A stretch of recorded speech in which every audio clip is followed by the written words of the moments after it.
Buenas tardes con todos, sean bienvenidos a la clase de hoy. Por favor, presten atención a su nombre al momento de llamar a la lista. Liz Elizabeth, nunca viene. Gloria Carpio, El profesor, buenas noches, presente.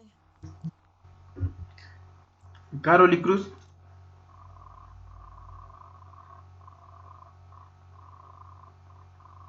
Caroli,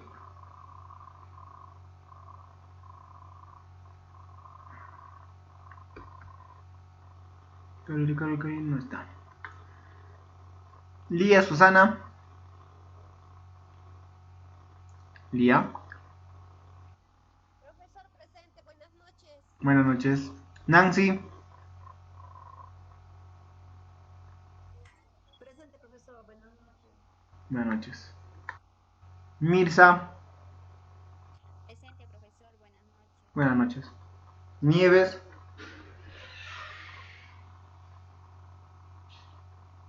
Nieves, Nieves me está pidiendo permiso.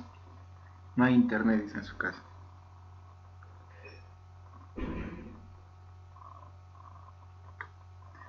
Ruth, Ruth Bisaida, Presente, profesor, buenas noches. buenas noches. Eudicia Mesco,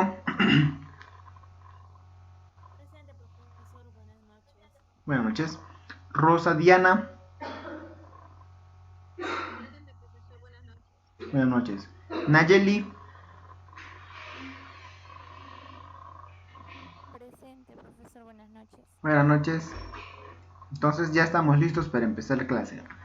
¿Qué tal, chicas? ¿Alguna pregunta con respecto a la clase de ayer?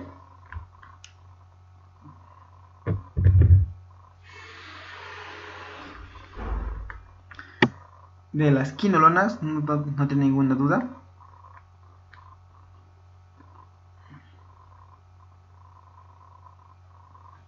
Nada, creo que la han captado bien. ¿Cuál era su efecto adverso más destacado?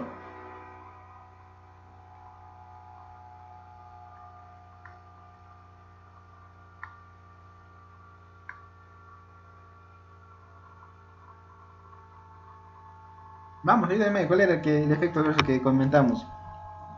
Más grave de este. Tendinitis, profe. Muy bien, la tendinitis, ¿ya? Tendinitis o hasta puede llegar a ruptura de tendón con el uso crónico de este medicamento.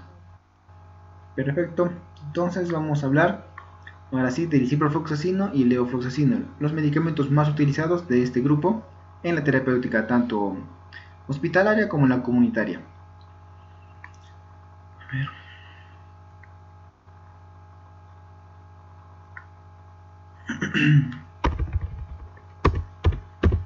Profe, disculpe, ¿qué tema vamos a tocar hoy día? Ciprofloxacino y levofloxacino netamente.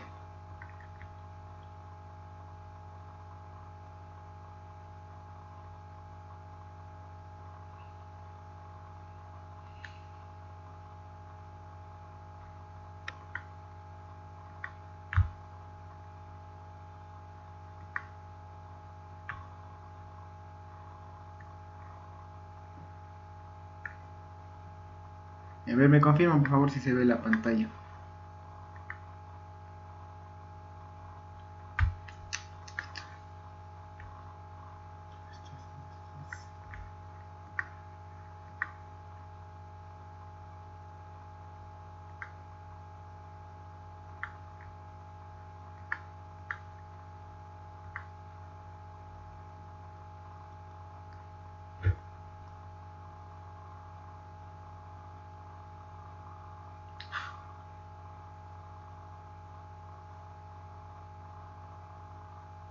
Bien, ¿se ve, no? Sí, profesor.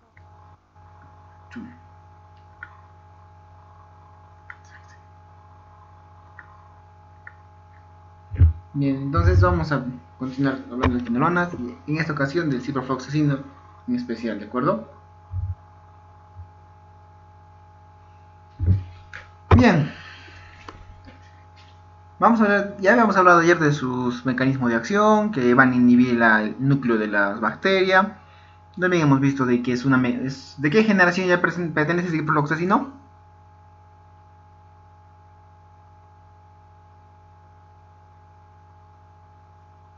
¿A qué generación ya? No, ese no es la cuarta.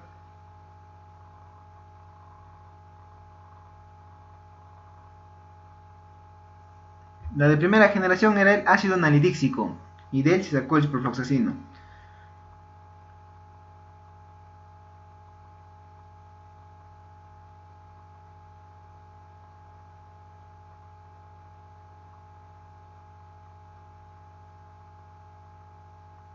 ¿No recuerdan? De segunda generación. ¿De tercera cuál es?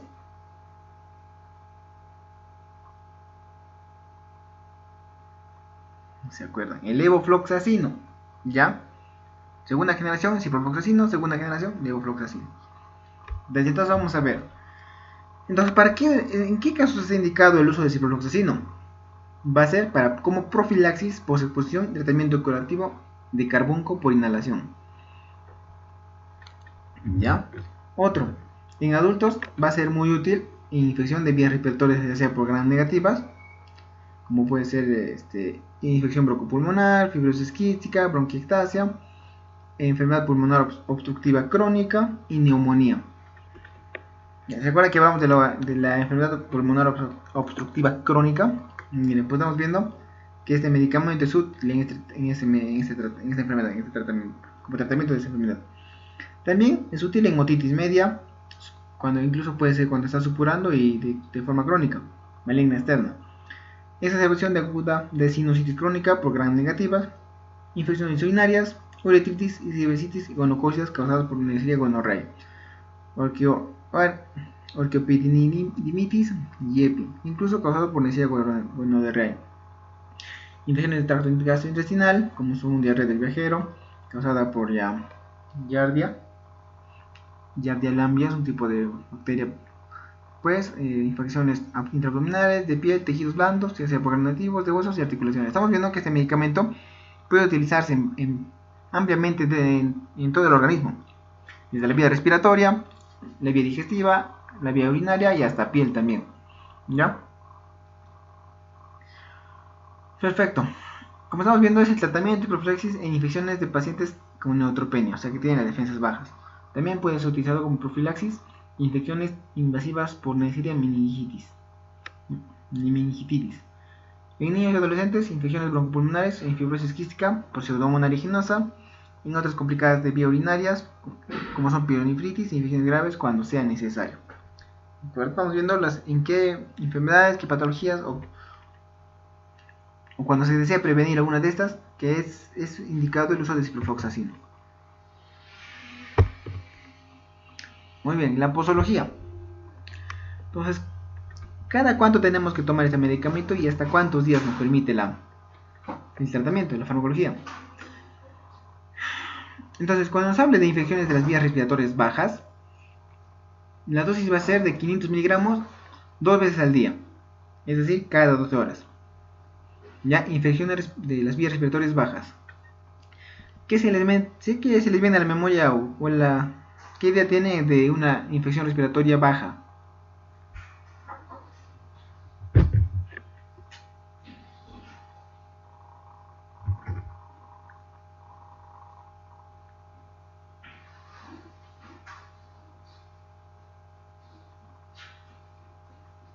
¿Qué será una infección respiratoria alta y una infección respiratoria baja?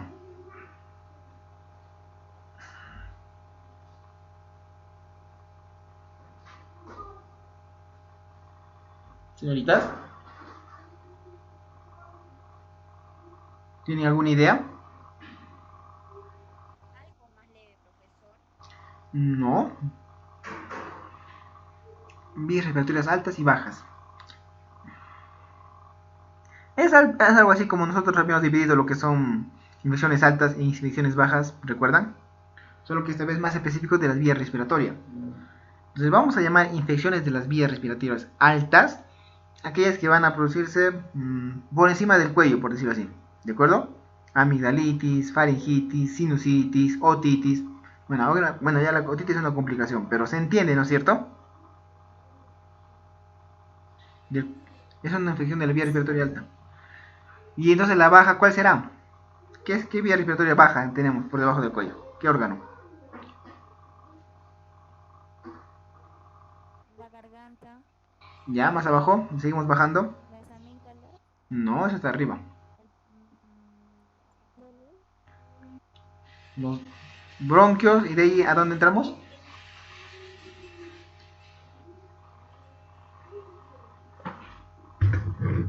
alvéolos, Muy bien, y terminamos en... alvéolos,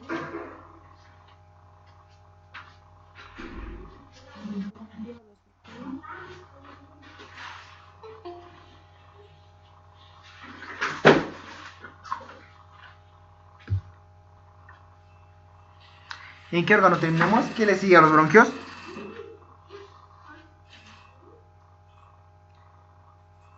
Pulmón, ¿sí o no? hace rato dijimos lo mismo. Ah, ya no les escuché entonces. En todo caso estamos viendo ya la diferencia entre vías respiratorias altas y bajas. En la dosis que nos está indicando cuál es, de 500 miligramos cada 12 horas. Y en casos más graves se puede aumentar un poco más la dosis. Y la duración de tratamiento es de 7 a 14 días. ¿Ya? Hasta 14 días puede darse el tratamiento, no más. Podemos, ya que de continuar el tratamiento puede producirse efectos adversos graves. En cuanto a infecciones de vías respiratorias altas, como son la sinusitis, podría ser, la dosis también sigue siendo la misma, cada 12 horas, por 7 a 14 días. Y una otitis media, también cada 12 horas, por 7 a 14 días. Y otitis maligna, ya aumentamos acá la dosis de 750 miligramos 2 veces al día. Sin embargo, acá ya estamos hablando de un tiempo más prolongado. Miren, el tratamiento puede llegar a ser 28 días, incluso hasta los 3 meses. ¿Se están dando cuenta? Miren, un tratamiento hasta 3 meses. Estos pacientes que van a conseguir este medicamento por tanto tiempo son los candidatos a producir los efectos adversos que habíamos mencionado en la clase de ayer. Es decir, es más probable que se presenten en ellos los cuadros de tendinitis, reacciones alérgicas, problemas en los riñones. Entonces, siempre que vayan a tener estos pacientitos, por favor, evaluarle cómo van sus órganos y si presenta algún malestar. Eso en cuanto a las vías respiratorias. Ahora bajamos un poco. Bajamos a las infecciones del tracto urinario. Entonces, para cistitis aguda no complicada, la dosis va a ser menor. Puede ser 250 miligramos o a 500 miligramos, pero sigue siendo cada 12 horas. Ya hasta 3 días. Solo hasta 3 días.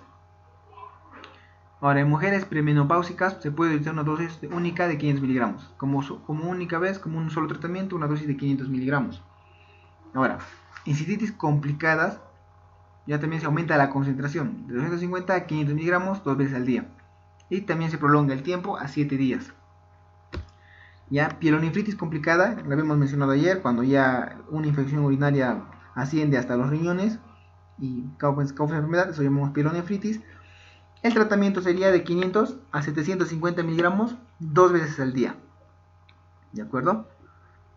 Miren, ya también acá nos amplía el tiempo al cual la persona va a estar consumiendo el medicamento, incluso hasta los 10 días.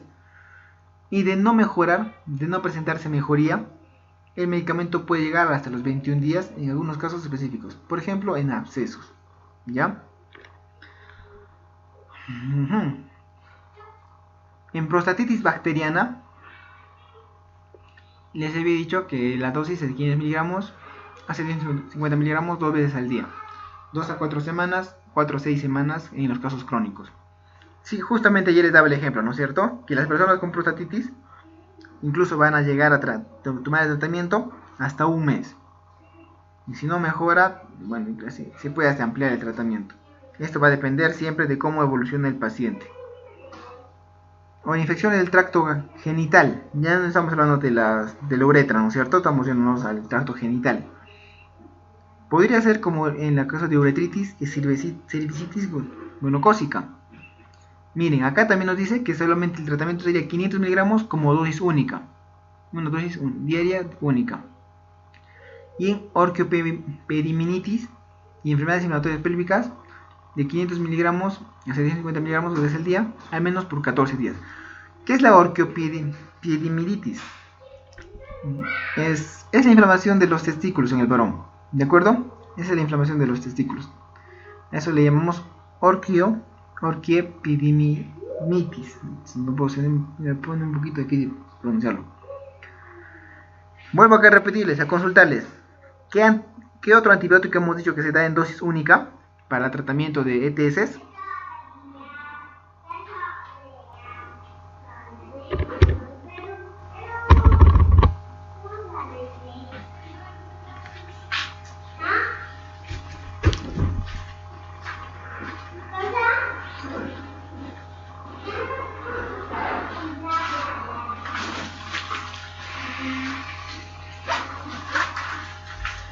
Señoritas, ¿qué otro antibiótico era? ¿Qué antibiótico también se da en una sola dosis para el tratamiento de ETS? Ya, muy bien. ¿Cuánto era la dosis? ¿Cuántos miligramos?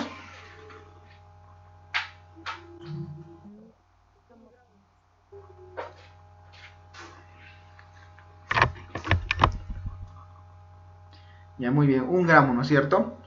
2 tabletitas, como dosis única. Estamos viendo también que ese medicamento se toma como dosis única solamente 500 miligramos. Eso en cuanto a ETS. Ahora, infecciones del tracto gastrointestinal, infecciones intraabdominales.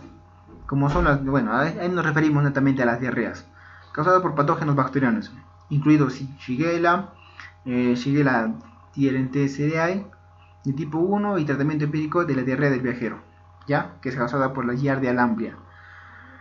El tratamiento solamente es de 500 miligramos 2 veces al día por un día. Miren, en caso de diarrea, que sea por diarrea del viajero, ¿no? El tratamiento es solamente de 500 miligramos 2 veces al día en un solo día. Ahora, la diarrea causada por Shigella, podría, ya también el tratamiento sería de 500 miligramos 2 veces al día por 5 días. Por el cólera, también este medicamento va a ser útil en el tratamiento de cólera. Y el tratamiento es de 500 miligramos cada 12 horas por 3 días. Y en la fiebre tifoidea causada por la Salmonella tifi, el tratamiento es de 500 miligramos 2 veces al día por 7 días. Bien.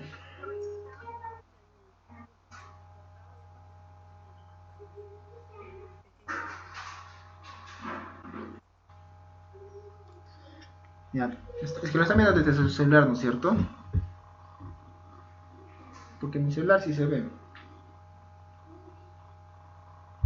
Y en todo caso pueden tratar de ampliarlo en el celular. Se puede ampliar la imagen en el celular.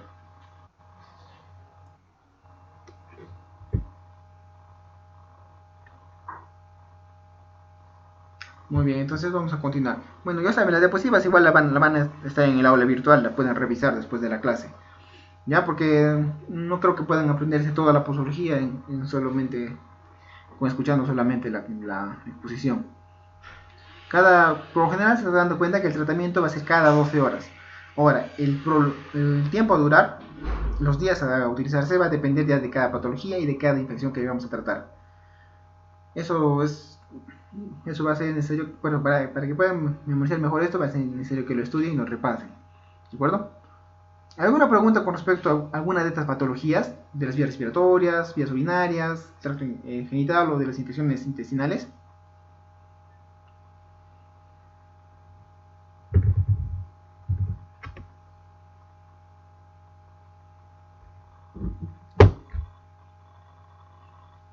¿Alguna consulta? Entonces, los efectos adversos se van a presentar en qué pacientes? Los pacientes que van a consumir de forma crónica el medicamento, o sea, por tiempo prolongado, o cuando lo consuman 1 o 2 dosis.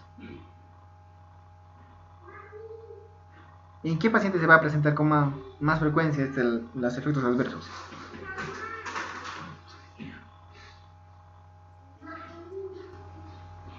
Claro, ¿no es cierto? Si un paciente ya a partir de los 14 días va a seguir continuando su tratamiento, es probable, es más posible que vaya a atender los efectos adversos que habíamos mencionado. Entonces hay que hacerle siempre seguimiento a este tipo de pacientes. A los que si van a tomar un solo día, podría presentarse lo que son alergias, rash, que son más de menos concentración. Sin embargo, los que son pacientes crónicos, ellos tienen más probabilidades de presentar una patología, un efecto adverso más grave, ¿de acuerdo? Ahora, como les había mencionado, ¿no? Las reacciones adversas de los ciprofloxacinos, ¿cuáles serían? Agitación, presencia de urea en la cristales de urea, cristaloruria, depresión, dermatitis vascular, o sea, es decir, infecciones en la piel, alergia en la piel, diarrea, diplodía, discroctostomía, distensión de la aorta, disgustia, disnea, dispepsia, dolor abdominal, dolor muscular, edema molecular, edema pulmonar, embolia pulmonar, eosinofilia, epistaxis, eritema multiforme, eritema nudoso, erupciones cutáneas, fiebre, flatulencia, palpitaciones, pasitopenia, pancreatitis, pálpulas, parestesia, parosmia. Puede presentarse hasta pesadillas, vasculitis cutánea, visión borrosa e incluso vómitos. Todos esos efectos adversos podrían presentarse con el consumo de estos medicamentos. Sin embargo, va a depender de cada tipo de persona. Algunas personas son más susceptibles a presentar algunos efectos adversos que otras. ¿De acuerdo? Entonces estamos viendo que acá se puede ir incluso desde el sistema nervioso central, puede verse involucrado, hasta la piel o la misma sangre.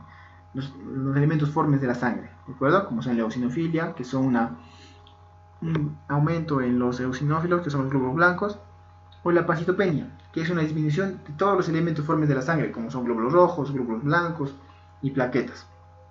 ¿De acuerdo?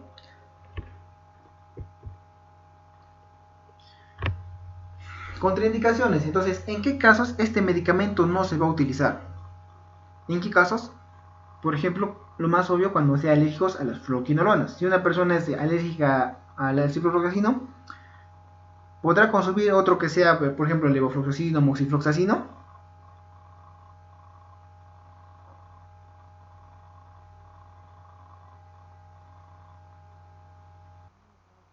No, no es cierto, porque ambos pertenecen a la misma familia y comparten la misma estructura. Cuando la persona ya es alérgica a uno de los medicamentos de la familia, lo más probable, y casi un 99% seguro, es que también lo vaya a hacer con uno de sus primos. Ya eso llamamos alergia cruzada. Entonces, también a las quinolonas. Si la persona es alérgica a las quinolonas, como el ácido nalidíxico, también lo va a hacer al ciprofloxacino y a sus demás compañeros. Ahora, la miastina gravis es como les había comentado, es una patología donde la persona pierde la sensibilidad de su cuerpo, pierde la motilidad y hasta el punto de quedar con parálisis general. Las fluoroquinolonas tienen actividad bloqueante neuromuscular, que puede exacerbar la debilidad en pacientes con miastina gravis. Es decir, pacientes que ya tengan este antecedente, puede verse complicada su situación si vuelven a consumir de este medicamento. Entonces hay que tener especial cuidado cuando se le administre a un paciente con esa patología. ¿Hago una consulta con respecto al ciprofloxacino? Antes de pasar al siguiente.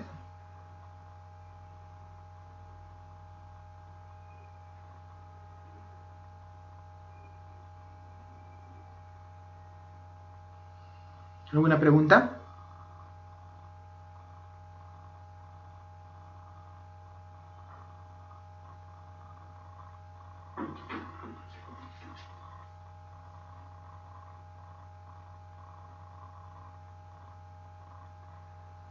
¿Ninguna? ¿Puedo continuar? Bien, levofloxacino. Perfecto, entonces, ya también, ¿a qué generación pertenece el levofloxacino, señoritas? Ayer lo hemos hablado.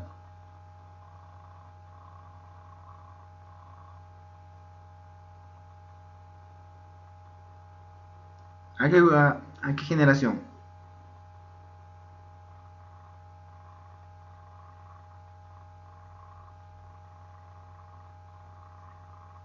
Señoritas, la tercera. Claro, tercera generación. Ya, el cuarto es el moxifloxacino, pero ya eso lo van a ver solamente en los hospitales. Ya, muy bien. Entonces estamos viendo que al ser de tercera generación, este medicamento va a tener mejor efecto que el mismo ciprofloxacino. Por ende, hay que tener especial cuidado cuando se le va a utilizar, puesto que si utilizamos de mala manera y de forma indiscriminada este medicamento, podemos generar resistencia y el paciente ya no tendría otra alternativa terapéutica a quinolonas, con respecto a fluoroquinolonas. salvo el ya en uso intrahospitalario por moxifloxacino, pero ya el tratamiento es más costoso. Eso también se me olvidaba mencionarles, que cada vez que sale un medicamento de otra generación superior, también su costo se va a elevar. Si ustedes pueden preguntar en el mercado, un ciprofloxacino puede estar desde los 50 céntimos a un sol hasta los 2 soles. Pero cada vez que se va aumentando las generaciones, los medicamentos van a costar más. El levofloxacino, el de marca, puede costar desde los 7 soles hasta los 30 soles. Entonces, el hecho de presentar resistencia bacteriana no solamente afecta a que tenemos que ya no ya no afectaría, bueno, le quitaríamos la alternativa de usar estos medicamentos de primera o segunda generación, sino que a esto vamos a sumar el elevado costo que tiene el utilizar los medicamentos de tercera o cuarta generación. Entonces, para prevenir todo eso, hay que dar una correcta dosis y también pedir al paciente que cumpla su tratamiento, para que a futuro se ahorre el hecho de estar utilizando medicamentos de generaciones más avanzadas y también de la manera de cuidar la economía de los pacientes, porque eso sí he visto en la práctica. Los medicamentos de última generación son bastante costosos. Perfecto, entonces vamos a ver en qué está indicado ese medicamento. Este medicamento en adultos va a estar utilizado frente al tratamiento de pielonefritis e infecciones complicadas del tracto urinario. También va a ser utilizada o va a ser útil en casos de prostatitis bacteriana crónica, en cistitis no complicada, en anthrax por inhalación, ya sea para tratamiento o profilaxis. Tratamiento cuando los antibacterianos recomendados sean inapropiados, de sinusitis bacteriana, exacerbación aguda de bronquitis crónica, neumonía adquirida en la comunidad e infecciones complicadas de piel y tejidos blandos. Entonces estamos viendo que este medicamento nos va a ser útil cuando ya de repente el ciprofloxacino no esté cogiendo, es decir, no está haciendo el efecto terapéutico. ¿Con qué fin entonces este medicamento? De rescatar al paciente y dar tratamiento a infecciones crónicas graves. ¿De acuerdo? Bien, entonces, ¿en qué casos vamos a verlo utilizado este medicamento? Bronquitis crónica, pielonefritis aguda, neumonía, infecciones también del tracto urinario, infecciones de tejidos blandos de piel, infecciones de piel y el carbunco, el famoso carbunco. Entonces estamos viendo todas las enfermedades en las que se puede utilizar nuestro medicamento. Ojo, también cabe recalcar, ¿no es cierto?, que este medicamento debe utilizarse con especial reserva, solo en casos en que el ciprofloxacino ya no esté haciendo efecto. ¿De acuerdo? Ya estamos viendo que también se va a repetir las mismas patologías que el otro grupo de los quinolones de segunda generación. Ahora, hemos visto que el ciprofloxacino, su dosis era de cada 12 horas. Es decir, este medicamento se iba a utilizar solamente por mañana y noche, lo que es el ciprofloxacino, y por tiempos más prolongados. Podría ser hasta los 3 días, de 3 días, 7, 14 días, incluso llegando al mes. Este medicamento, al ser estudiado después del ciprofloxacino, haber sido mejorada su estructura, también se va a mejorar lo que es su administración. En vez de que sea cada 12 horas, estamos viendo que va a ser ahora en un tiempo menor. Ya también va a ser útil como dosis una sola vez al día, cada 24 horas.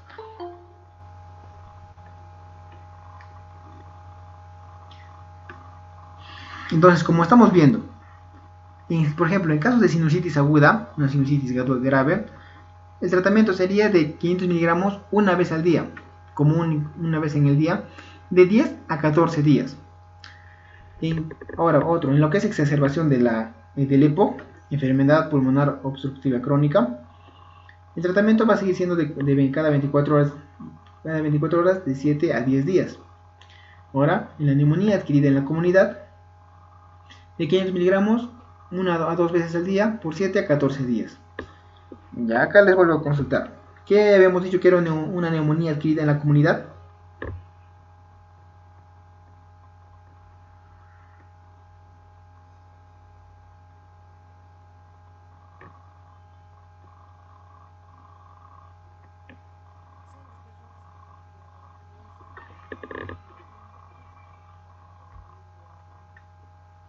Muy bien. Entonces van a ser aquellas neumonías que hayan sido contagiadas fuera del ámbito hospitalario, fuera de un establecimiento de salud. Puede ser en la misma ciudad, en su barrio, en su misma casa. Entonces, neumonía adquirida en la comunidad es aquella que ha sido adquirida fuera de una instalación sanitaria. ¿De acuerdo? En esos casos, simplemente la dosis es de 500 miligramos de 7 a 14 días. ¿Ya? Cada puede ser 1 a 2 veces, dependiendo de la complicación del paciente. Ahora, infecciones complicadas de la piel y tejidos blandos. Se va a consumir 500 miligramos 1 a 2 veces al día. También de 7 a 14 días. En cistitis no complicadas, la dosis se va a ver reducida de 250 miligramos una vez al día por 3 días. ¿Ya? Y la pielonefritis e infecciones urinarias complicadas, 500 miligramos una vez al día de 7 a 10 días. En prostatitis aguda, 500 miligramos una vez al día hasta 28 días. Y en profilaxis post-exposición y tratamiento curativo a inhalación de anthrax, 500 miligramos al día por 8 semanas. Estamos viendo ya un tiempo más prolongado, puesto que es una enfermedad bastante grave. ¿Qué podemos destacar de esto? Que estamos viendo que ya la dosis es menor. A diferencia que el ciprofloxacino se tomaba cada 12 horas, es decir, al día la persona tenía que tomar 1 gramo, nosotros estamos viendo que con el levofloxacino la dosis se reduce a la mitad. Es decir, solamente se toma una vez la pastilla, una única vez en el día. Y dependiendo de la patología que se quiera tratar, dependiendo al órgano que queramos que nuestro medicamento vaya a actuar, se va a elegir cuántos días va a consumir el paciente este medicamento. Siendo el más corto, por ejemplo, en la cistitis, y más largo y prolongado en lo que es prostatitis aguda. Ya les había mencionado, la prostatitis es el tratamiento crónico más frecuente, donde el paciente que tiene que tomarlo por ni siquiera 1 mes el tratamiento del medicamento. ¿De acuerdo? Algunas otras posologías o algunas otras enfermedades que se pueden tratar con el levofloxacino sería en bronquitis aguda, bronquitis crónica, sinusitis maxilar, infecciones de piel y anexos complicadas, como también la neumonía adquirida en la comunidad, pues eso se repite, infecciones del tracto urinario complicadas, neumonía nosocomial, infecciones de piel y anexos complicadas y prostatitis bacteriana crónica. Eso se estaba repitiendo. Acá lo que es interesante resaltar es que la neumonía nosocomial, es decir, eso ya acá sí ya nos estamos refiriendo a la neumonía adquirida en un hospital, no una neumonía intrahospitalaria. En la neumonía adquirida en la comunidad, el tratamiento solo era de 500 miligramos, una sola tableta de 500 miligramos. Pero como les había mencionado, ¿no? Que las neumonías e incluso todas las infecciones adquiridas dentro del hospital van a ser complicadas, puesto que ya generalmente estas bacterias van a ser resistentes a los antibióticos. Por ende, lo que se hace es aumentar la dosis de 500 miligramos a 750 miligramos, una vez al día de 7 a 14 días. Si bien el número de días continúa siendo el mismo, lo que estamos aumentando es la dosis de medicamento. ¿Para qué? Para que ese sea más efectivo al momento de tratar al paciente. A ver, una consulta hasta acá. Si nosotros estamos reduciendo la dosis de nuestro medicamento, del cipro al levo, ¿es probable también que disminuyan los efectos adversos?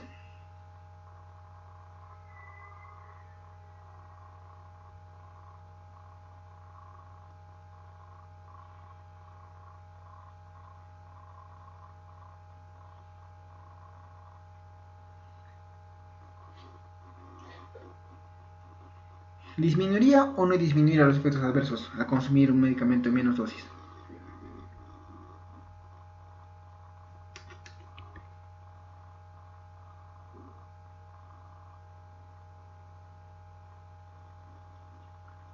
¿Qué piensan, señoritas? ¿Qué opinión me dan respecto a esto?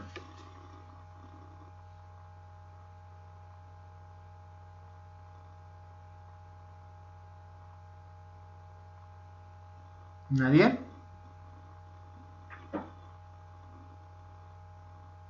Tendré que responderme yo mismo entonces.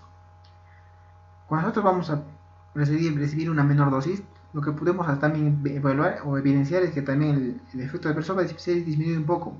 puesto que estos también, al compartir la misma estructura, también van a presentar los mismos efectos adversos, pero al consumirlos de forma menos frecuente, vamos a evidenciar, vamos a observar que es menos probable que se encuentren efectos adversos en este tipo de pacientes que consumen el levofloxacino. ¿Ya?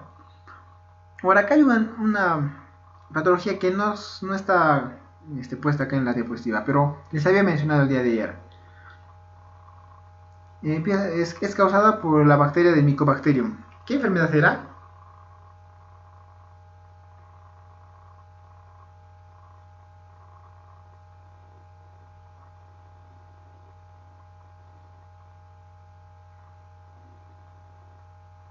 Señorita, se les había mencionado que cuando no funciona el primer esquema de tratamiento, utilizamos este medicamento. ¿En qué enfermedad?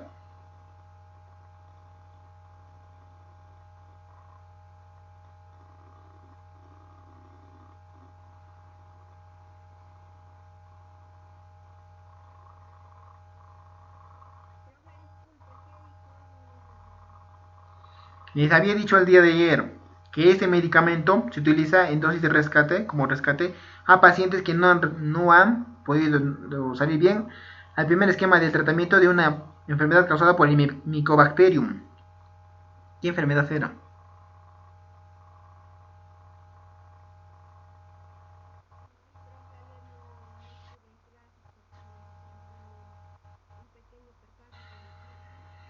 Ya.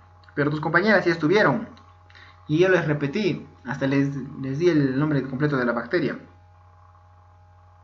O no estaban atentas el día de ayer. Porque se me han repetido, hasta me han preguntado. ¿Por qué se tomaba? ¿Por qué no se tomaba? Pero hoy día se les ha olvidado. ¿Qué enfermedad causa el Mycobacterium tuberculoso?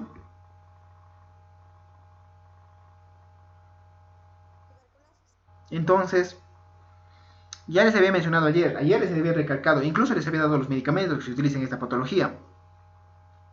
La tambutol, piricinamida, isoniazida, rifampicina. Ya les había mencionado que estos pacientes, cuando no responden a ese medicamento, cuando no han podido sortear bien la enfermedad, va a ser indicado el uso del levofloxacino, de este medicamento, el levofloxacino.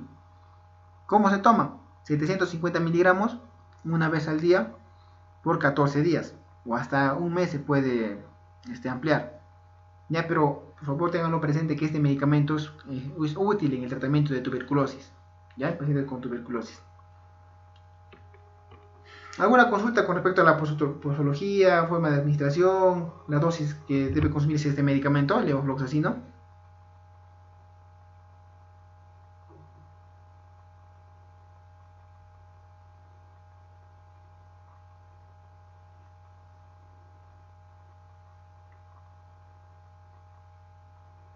¿Ninguna consulta?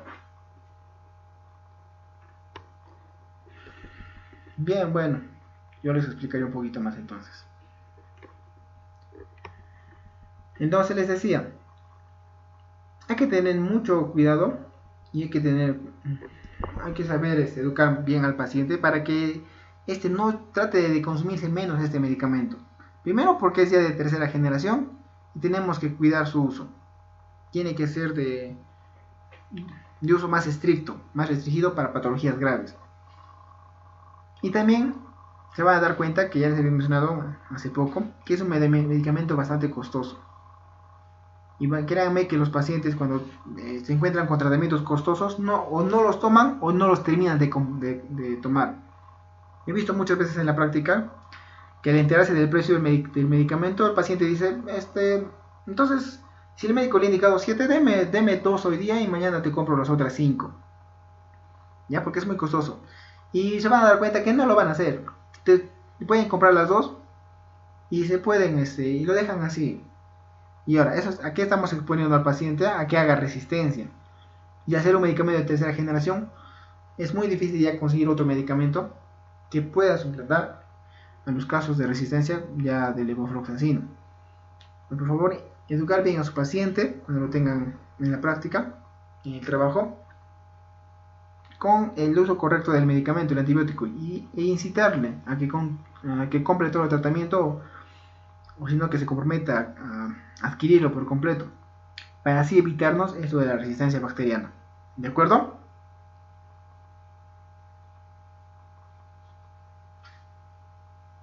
¿De acuerdo, señoritas?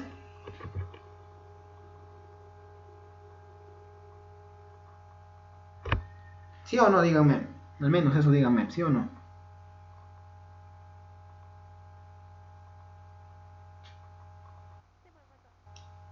Listo. Vamos a ver que las reacciones adversas van a ser las mismas que con las protas y ciprofloxacino, puesto que también son de la misma familia. ¿Ya? La única diferencia es que tal vez se van a presentar con menos frecuencia, justamente por eso que les decía, que la dosis va a ser menor. Al consumirse solamente una tableta al día, también evitamos que el paciente consuma de forma crónica ese medicamento y se acumule en su organismo. De tal forma no es menos frecuente que se presenten los efectos adversos. Sin embargo, sí se puede presentar, no estoy descartando eso.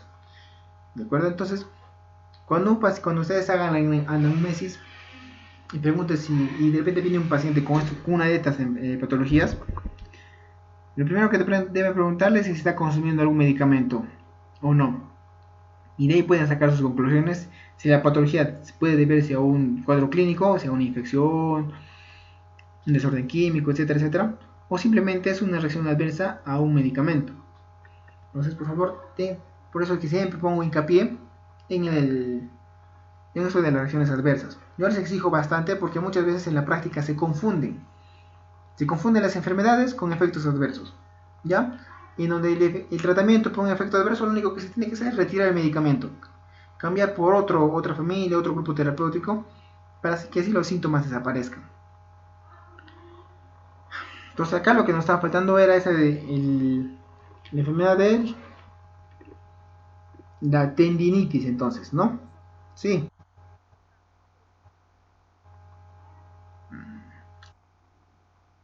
¿A todas no se les escucha, no se me escucha bien? ¿Para todos? Yo les escucho claro cuando me hablan. Profesor, igual en el mío, profesor, se escucha entrecortado lo que usted habla. Me parece raro. Ya me acercaré un poco más al laptop.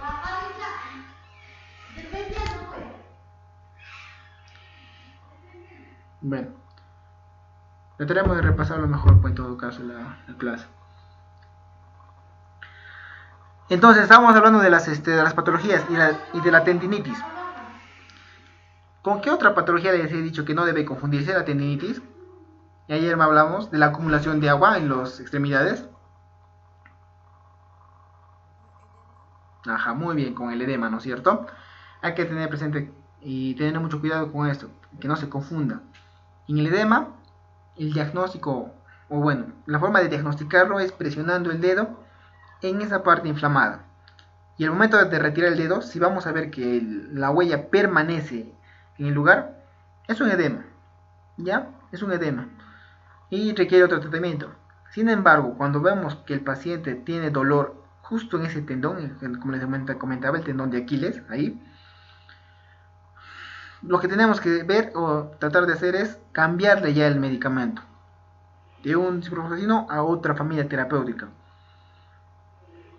¿Ya? Para que su cuadro no se agrave, porque esto puede llegar a una ruptura de tendón y eso ya es más complicado de tratar. Podemos dejar a la persona también incluso discapacitada. Ahora, si una persona ya estaría presentando la tendinitis, ¿qué alternativa terapéutica le podrían dar? O mejor dicho, ¿qué medicamento complementario podrían dar para apaciguar ese dolor, ese efecto adverso?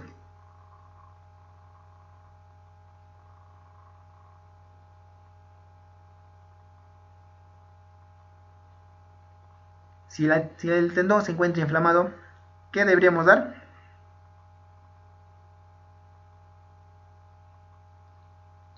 Un ¿Antiinflamatorio? muy bien, un antiinflamatorio, ¿no es cierto? Ojo, primero tenemos que determinar la causa. Si es por un medicamento, tenemos que cambiar el medicamento, cambiar el antibiótico por otro, ¿ya? Y segundo, ayudar a que ese tendón se recupere con antiinflamatorios e incluso podrían acompañarse con un nutrimento, el colágeno. Si habrán escuchado hablar del colágeno, ¿no es cierto? Viene en cápsulas, en polvo, etc. Entonces, también podríamos sugerir al paciente que consuma este nutrimento, este nutracéutico, para que se pueda regenerar de mejor manera el tendón de la persona. Esa es la indicación. Ahora, el día de ayer ustedes me preguntaron con respecto a los medicamentos y si pueden causar o no toxicidad, ¿se acuerdan? Hablaban del complejo B, si es que podemos consumirlo en personas adultas o no. Entonces quería hablarles un poquito con respecto al tema. ¿Quién me preguntó ayer del complejo B? Si su abuelito puede. Ya, Rosa me decía, ¿no es cierto? Ya, les explico mejor. Primero, para ver si un medicamento, bueno, la toxicidad de un medicamento, tenemos que evaluar por qué vía se elimina este. ¿Cuáles son las dos vías de eliminación que hemos mencionado? Muy bien. Aquellos medicamentos que se eliminen por orina, ¿ya? Aquellos medicamentos que se eliminen por orina son menos propensos a generar toxicidad. ¿Por qué? Simplemente porque el organismo lo va a eliminar fácilmente por la orina. ¿Ya? Entonces, cuando ustedes vean en el inserto de cualquier medicamento, por favor miren el inserto de cualquier medicamento, si en ahí dice que el medicamento se elimina más por vía renal, entonces este medicamento es menos propenso a generar toxicidad. Sin embargo, si este medicamento tiene baja eliminación por vía renal, es decir, tiene más eliminación por vía fecal, este medicamento sí es más propenso a producir cuadros de toxicidad. ¿Por qué? Porque este medicamento generalmente, como les dije, no va al hígado, tiene que metabolizarse y del hígado todavía tiene que pasar a las heces. Pero en ese vaivén de que va al hígado, lo que va a hacer es que este medicamento se va a acumular en el tejido adiposo. ¿Qué es el tejido adiposo?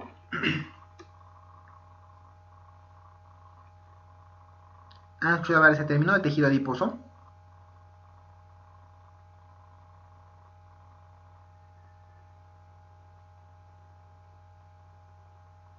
¿No?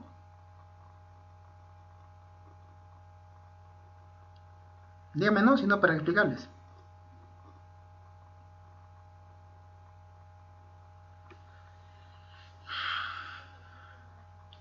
El tejido adiposo son las lonjitas que tenemos todas las personas que un poquito gorditas.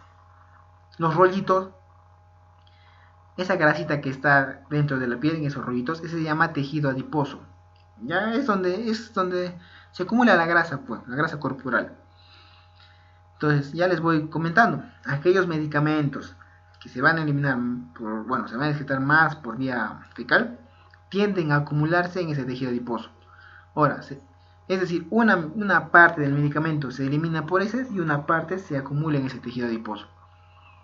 Y si la persona va a tomar de forma crónica, es decir, por mucho tiempo el medicamento, este se va a ir acumulando hasta que llega un punto en que va a generar toxicidad. ¿De acuerdo? ¿Se entendió?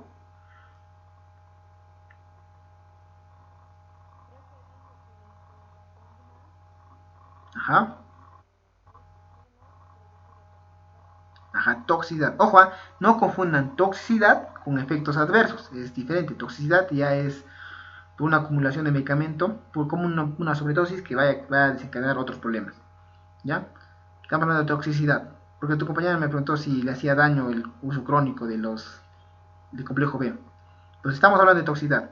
Aquellos medicamentos que se eliminen por orina son menos propensos a generar toxicidad crónica, a diferencia que los que se van a excretar por heces. ¿Se me entendió?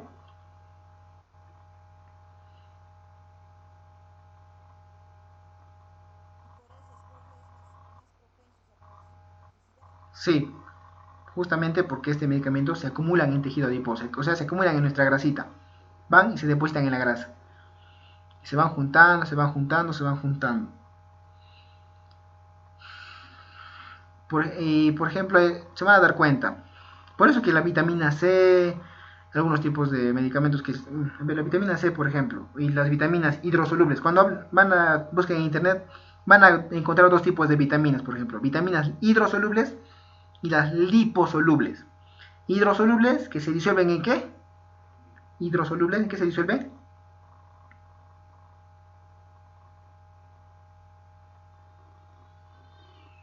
Estamos hablando de hidro. ¿En qué se disuelve?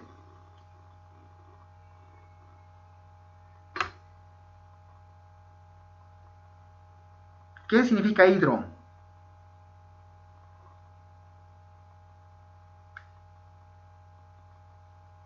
No sé, agua. Agua. Por favor, ayúdenme para que puedan entenderlo mejor. Entonces, aquellos que se eliminan por agua. ¿Y la orina qué? Pues es agua.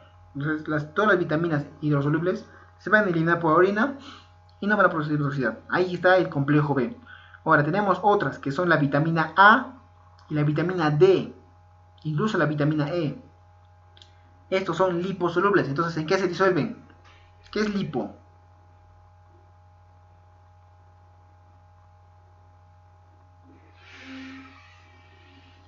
¿Qué es una liposucción? Me dirán que eso sí nunca he escuchado. Liposucción.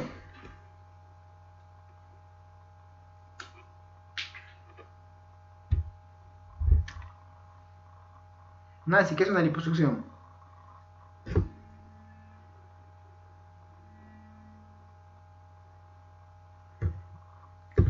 Rosa, la que estaba interesada en el tema.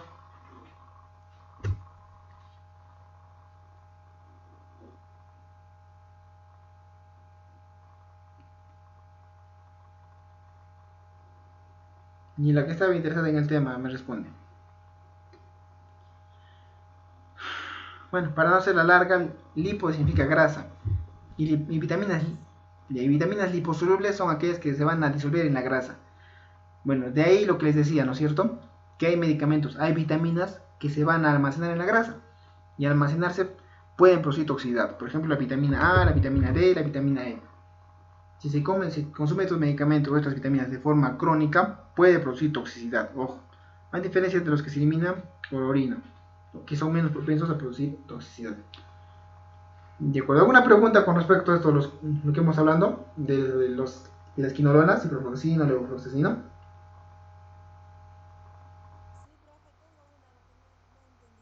Dime.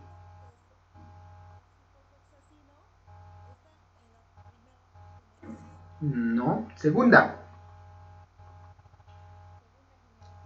Sí. Tercera. Ajá. Ya les resumo un poquito. Cuando se empezó a buscar, bueno, se empezó a estudiar la cloroquina, ese antiparasitario, también se vio que este tenía un metabolito, o sea, una estructura parecida a la cloroquina, que se llamaba ácido nalidíxico. ¿Ya? Se llamaba ácido nalidíxico. Ese fue la primera quinolona descubierta. Y por ende se le pone en el grupo de la primera generación. Ahora, a partir de ese ácido nalidíxico es que se desarrolla el ciprofloxacino. Entonces pasa a ser a segunda generación. Ahora, el levofloxacino es una mejora es una mejora del cipro. Entonces pasa a ser la tercera generación. O sea, cada generación que va pasando es una mejora de una generación anterior. Ya esto lo hace más costosos, pero a la vez son más efectivos frente a enfermedades más crónicas, más graves. ¿De acuerdo?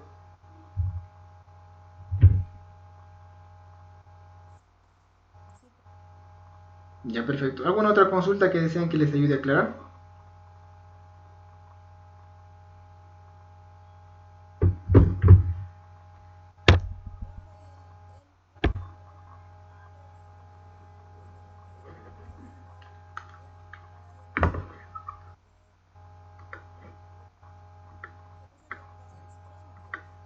Ajá. Sí, en pacientes crónicos. Vamos a ver dos tipos de efectos adversos. Los que son alergias, las alergias se van a presentar de inmediato, ¿de acuerdo? Las alergias se van a presentar de inmediato. Y el resto va a presentarse más de forma crónica, con un consumo ya por bastante tiempo del medicamento. ¿De acuerdo? ¿Ya otra pregunta?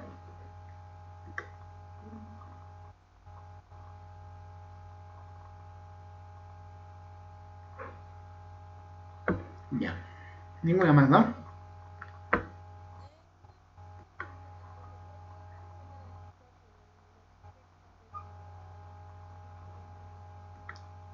Bueno, es que les había mencionado, los efectos adversos tanto del levofloxacino como del cipro van a ser prácticamente los mismos, porque son de la misma familia. Son de la misma familia. Lo que yo les decía es que se van a presentar con menos frecuencia. Ya, o sea, son menos frecuentes que el mismo cipro. ¿Por qué? Porque el medicamento se consume en menos concentración. 1 gramo al día, perdón, 500 miligramos al día, hace que el cuerpo lo tolere bien. ¿De acuerdo? A eso me refería.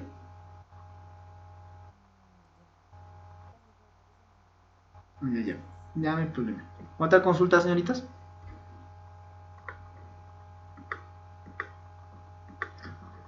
Entonces voy a llamar lista, ¿ya? ¿Dónde está? ¿Dónde está? ¿Qué es esto?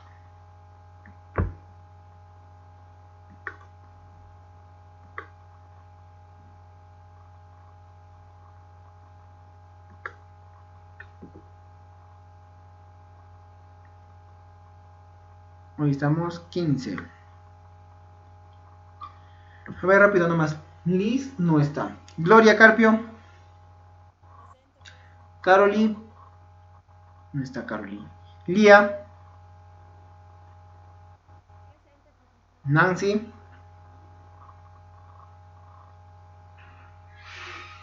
Nancy.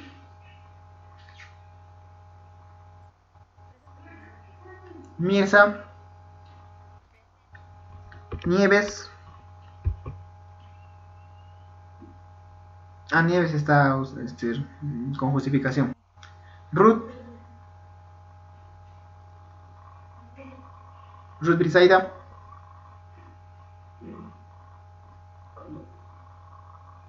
Ruth no está. Eudicia. Rosa.